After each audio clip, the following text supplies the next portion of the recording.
Olá! O canal Mil Luzes tem o prazer de narrar o terceiro livro da trilogia de André Luiz Ruiz pelo Espírito Lúcius.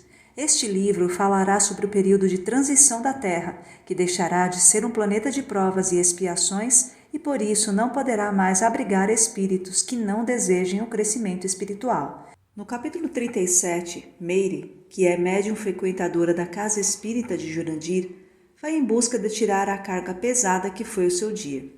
Mal sabia ela que Jerônimo e Adelino a acompanhavam desde cedo e ficaram surpresos com a falta de sinceridade da médium.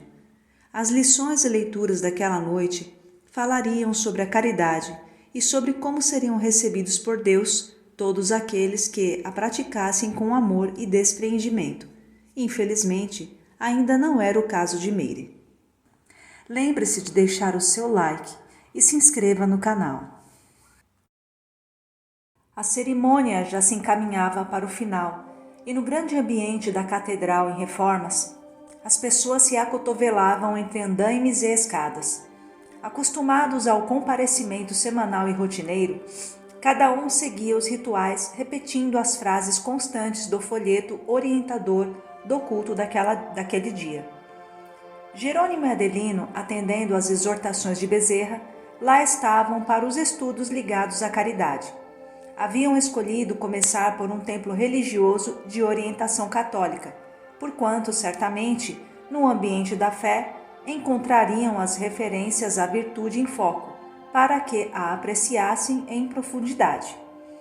A um canto da nave, acercaram-se de um casal que, despreocupado com a cerimônia, observava um mural quadriculado colocado sobre um cavalete, onde estava escrito em letras garrafais: doadores do piso da igreja. Falando aos sussurros, a mulher dizia ao esposo, ambos já na casa dos 50. Meu bem, olha só, os Oliveira doaram 10.000. Que coisa pouca! São os muquiranas, isso sim. Imagine! É, querida, tirar dinheiro dessa gente não é fácil. Eles são muito financistas. Veja a família Barreto. Essa já é um caso de ostentação. Doaram 30.000 e estão em destaque no quadro. Como é que vamos fazer para não ficar para trás, querido? Não podemos deixar de figurar nessa tabela de benfeitores. Afinal, tudo bem que Jesus andava descalço, mas a sua igreja está se esmerando em colocar granito de primeira no piso. A gente sempre está sendo observada por aquilo que aparece. Nossa demonstração de fé não pode ser menor do que a deles, senão vão pensar que estamos mal das pernas. Além do mais, a gente sabe que quem dá aos pobres empresta a Deus, não é mesmo? Olha, Mariana, já sei o que fazer para conseguirmos desbancar os Barretos lá do alto, assumindo o lugar deles. Vou conversar com Dom Barcelos depois da missa e ver se, fazendo uma doação de 50.000 dividida em 5 parcelas de 10, ele nos coloca lá no alto. O que você acha? Bem, meu querido, creio que só se o bispo for muito exigente ou estiver querendo proteger os Barreto. Do contrário, acho que ninguém poderá nos negar a posição principal. Mas, como é que você vai fazer essa doação? Vai tirar das economias que estamos juntando para a nossa tão sonhada volta ao mundo do ano que vem? Ora, Mariana, pensa que eu nasci ontem? Claro que não. Jonatas, nosso amigo deputado, está organizando uma boquinha no governo para a nossa empresa, porque ele controla uma verba que precisa ser gasta até o final do ano. Caso não o faça, terá que devolver o dinheiro aos cofres públicos. Então, vamos usar nossa empresa para validar essa transação, recebendo e dando-lhe uma parte do valor para sua caixinha pessoal. O que ficar com a gente, colocamos no rol das despesas ou nas doações para a caridade. E assim, além de fazermos o bem, causamos inveja nesse povo metido que gosta de aparecer. Jonatas conta com a gente e a gente conta com ele. E no final, é Jesus quem acaba se beneficiando mesmo, com um granito dos melhores para o chão de sua igreja. Eita, Lucas, você sempre dando nó e fumaça, meu querido. Os Barretos vão ficar loucos da vida.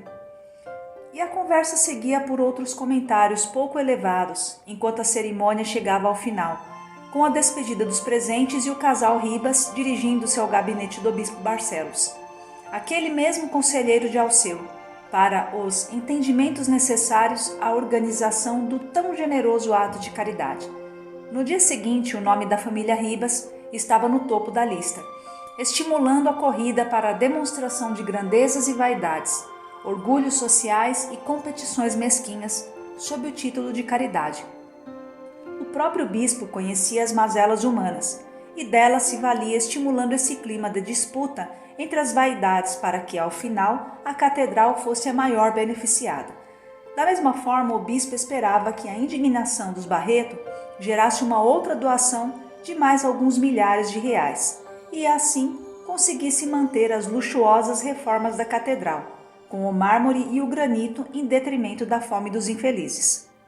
Jerônimo e Adelino entreolharam-se, compreendendo num relance que não estavam presenciando nada que se aproximasse do conceito real da caridade preconizada por Jesus. Vamos a uma outra igreja, Jerônimo. Quem sabe encontramos alguma diferença.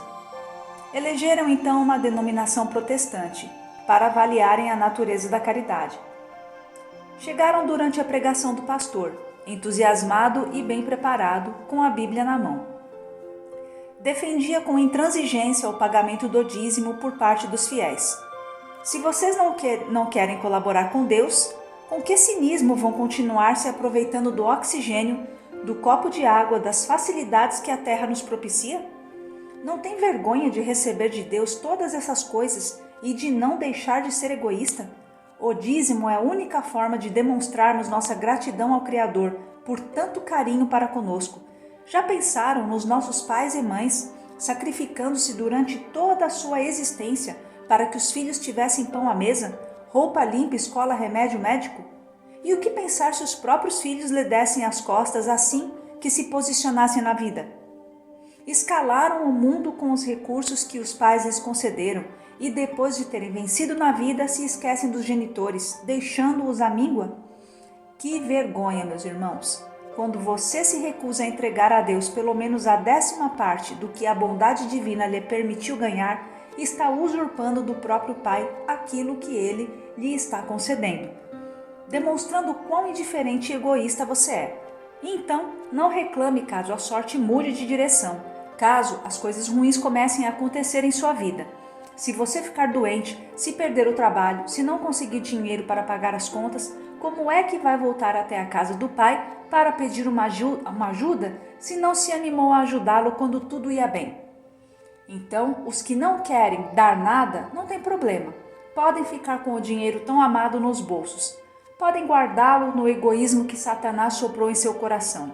Sim, porque só mesmo o diabo para conseguir se meter no caminho entre a sua generosidade ao encontro do nosso amado Pai. A ação do maligno tem a dupla função de privar a obra de Deus dos recursos ao mesmo tempo em que demonstra o poder que exerce sobre o indivíduo egoísta, fazendo-o ainda mais indiferente para com os deveres cristãos. Então, como dizia, você pode ficar com o dinheiro no bolso, na carteira ou no banco, sem problemas. Deus vai entender o seu apego. No entanto, prepare-se para não encontrar outra mão amiga a não ser a do demônio em pessoa. Se é esse o tipo de companhia que você deseja encontrar, tudo bem, vá em frente. Então, quando chegar a hora da contribuição, não demonstre nenhum tipo de amor a Deus. Esqueça o Pai que lhe deu a vida e diga para si mesmo que nunca mais vai precisar dele. A palavra eletrizante e o jogo de cena que o pregador usava criavam nas mentes mais frágeis e amedrontadas uma noção de ingratidão, ideia que sabiam não ser adequada nem bonita para quem se dizia cristão. Além do mais, a aliança do egoísmo com Satanás aterrorizava os mais influenciáveis e, com isso, estabelecia-se um ambiente favorável para o golpe final. E não pensem que qualquer moedinha é suficiente para arrumar as coisas. Estamos falando do dízimo, algo sagrado, que corresponde a 10% de tudo que você ganha, antes de descontar o imposto.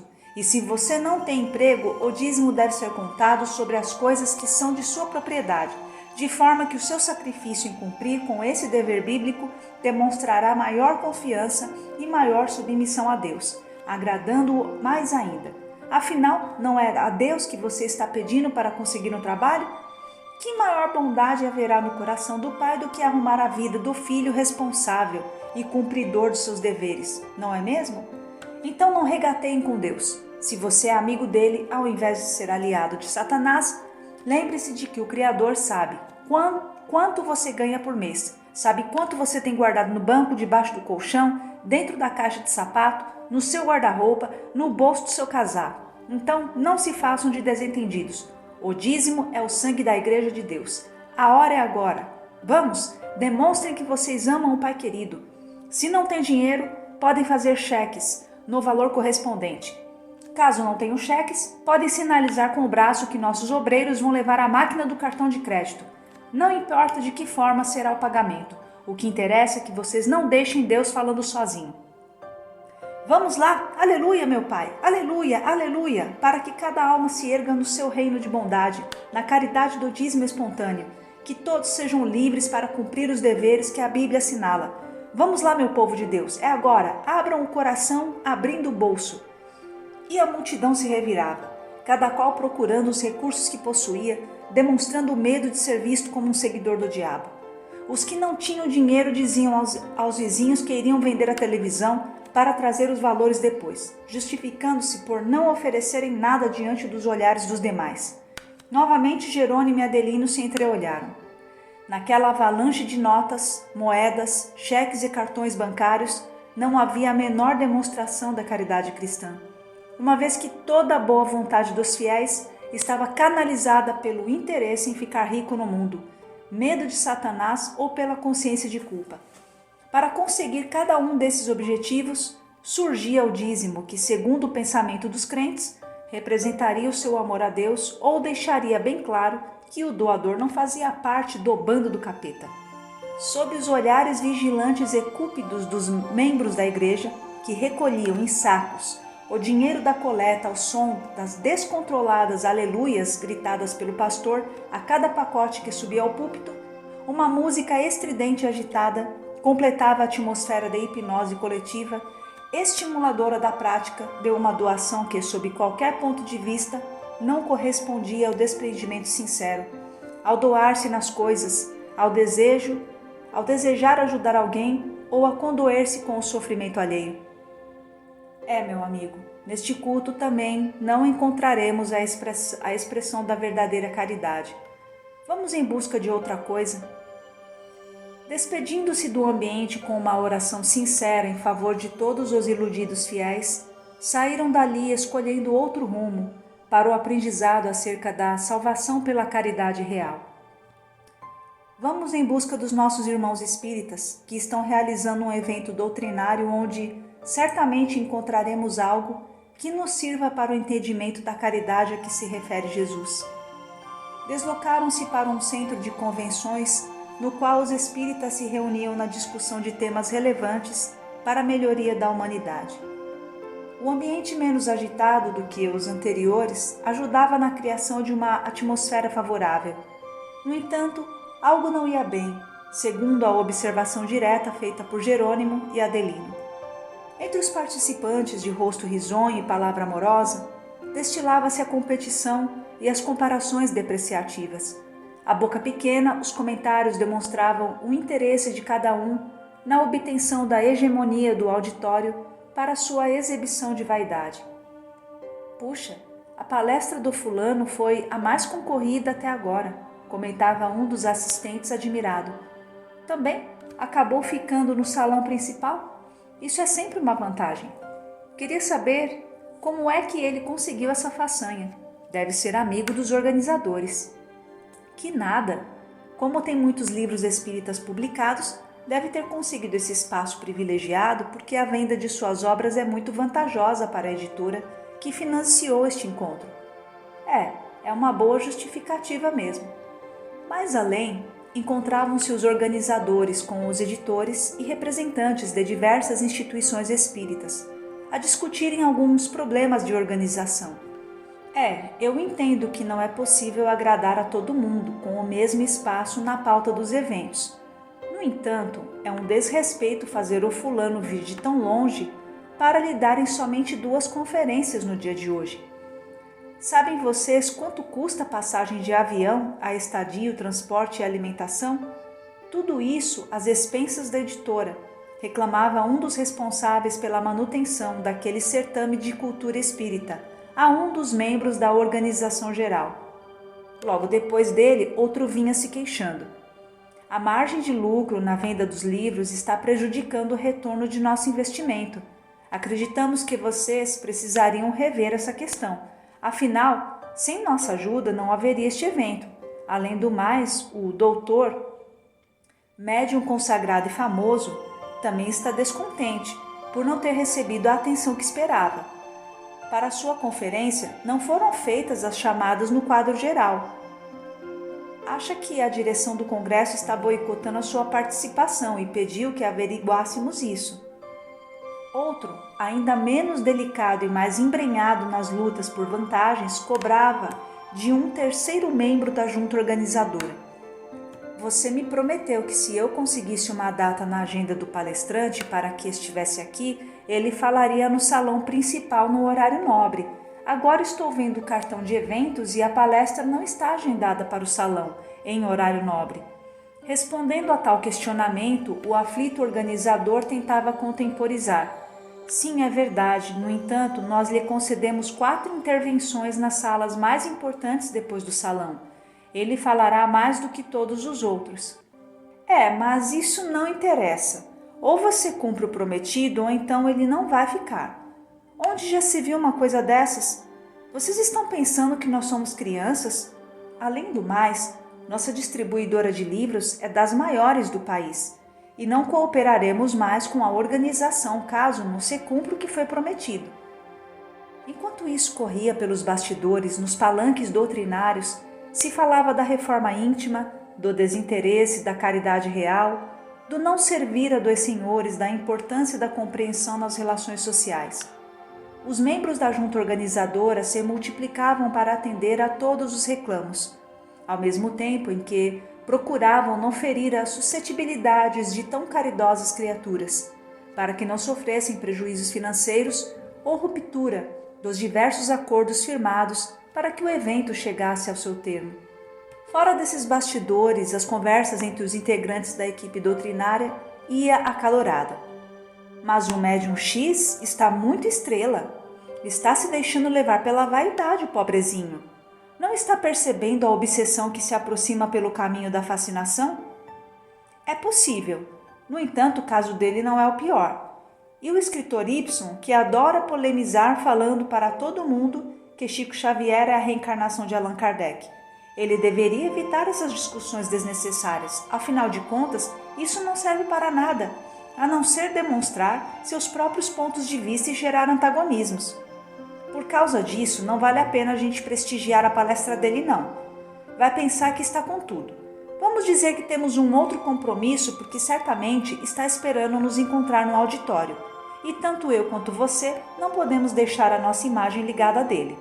O que vão dizer os outros? Vão começar a falar que concordamos com as suas teses. Em outra rodinha de escritores e palestrantes, comentava-se com um certo desdém ou censura o fato de um trabalhador, outrora dedicado à divulgação como médium de psicografia, ter deixado a seara espírita para aliar-se ao ganho de dinheiro através da edição de seus próprios livros. É um mercenário, interesseiro, vira-casaca, falava um dos mais indignados. No meu centro, não compramos mais livros psicografados por ele. É um Judas do espiritismo, completava o outro. No entanto, meus amigos, não nos esqueçamos de que já prestou vastos serviços no esclarecimento de muitos irmãos leigos, que se debruçam sobre suas obras com carinho e emoção, falou alguém inspirado pela tolerância evangélica.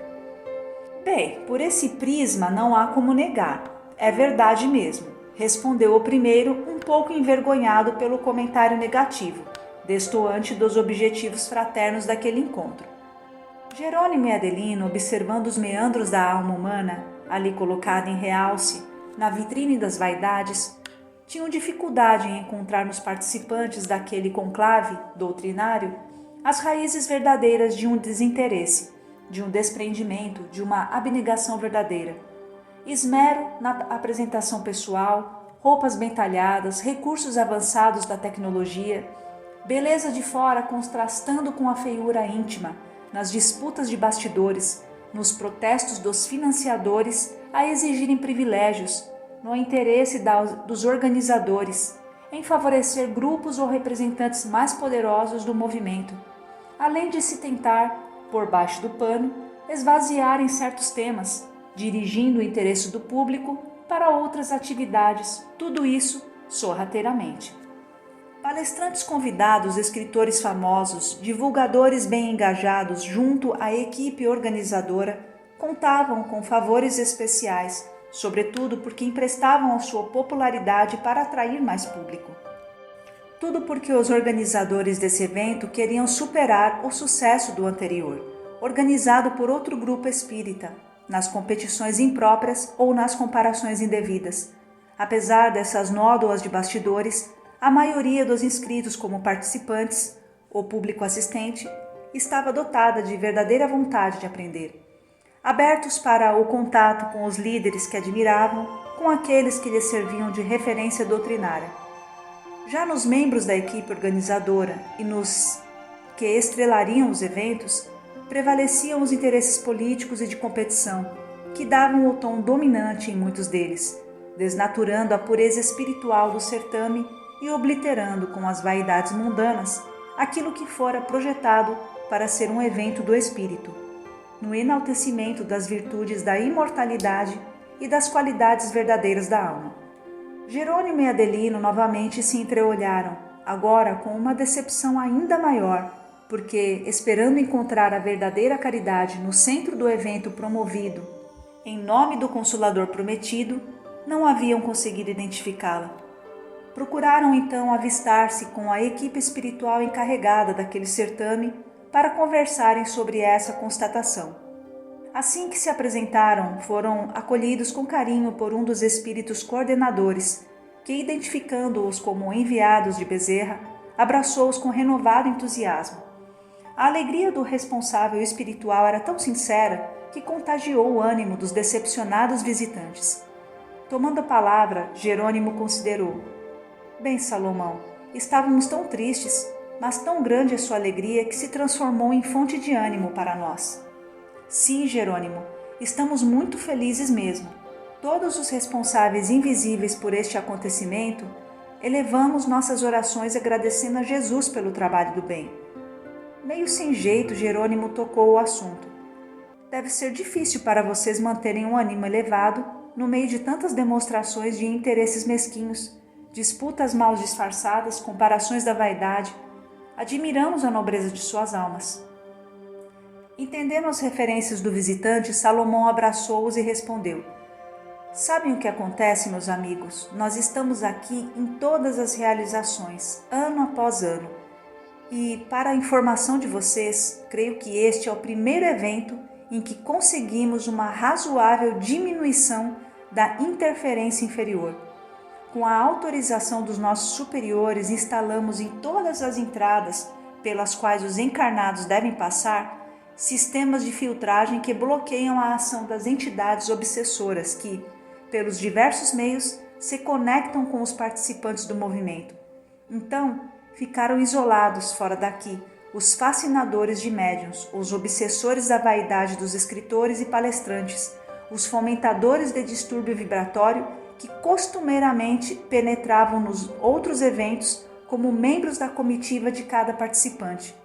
Estamos fazendo essa experiência pela primeira vez. Nas outras, havia certa tolerância, sobretudo para respeito à boa vontade dos integrantes do certame, a quem estimamos com carinho e sinceridade. Não os afastávamos de seus sócios no mal para não lhes causar os já conhecidos danos fluídicos. Agora, no entanto, depois de tantos problemas causados nas outras edições, a exigir dos membros da equipe espiritual atendimentos emergenciais, da chamada equipe dos bombeiros do bem, optamos pelas medidas mais rigorosas na prevenção de influenciações desagregadoras. E para nós, isso é motivo de alegria porque, desde o início da reunião, diminuíram em mais de 50% o número de incêndios fluídicos e, por isso, caíram também os prejuízos aos participantes. Adelino não acreditava no que estava ouvindo. Quer dizer então que nas edições anteriores as coisas eram piores? Muito, meu amigo. Você nem imagina. O que está vendo agora não é nada perto do que já tivemos de enfrentar. No entanto, não reclamamos do serviço, porque é através dele que vamos ajudando as pessoas a se melhorarem também. Quem sabe se, de tanto falarem de virtudes para os outros, um dia não acabam aprendendo a praticá-las neles próprios, não é mesmo? Salomão sorria com os próprios comentários. Jerônimo e o amigo, surpreendidos pela forma de encarar a circunstância, corresponderam ao bom humor do dirigente espiritual. Além do mais, nossos irmãos também estão precisando ser testados para os processos da seleção espiritual. Pensam que, por serem médiuns, escritores, oradores, expositores e outros ores, desfrutarão de privilégios inexistentes na justiça do universo. Então, cada participação deles nestas reuniões é uma oportunidade de meditarem no que estão dizendo, nas coisas que estão ouvindo e na transformação que neles se faz ainda mais necessária do que no público que assiste ao evento. Não nos esqueçamos dos ensinamentos do Evangelho de Mateus, contido no capítulo 21, versículo 28 a 32, sob o título de Parábola dos Dois Filhos. E que vos parece? Um homem tinha 2 filhos. Chegando-se ao primeiro, disse: Filho, vai hoje trabalhar na vinha. Ele respondeu: Sim, senhor, porém não foi.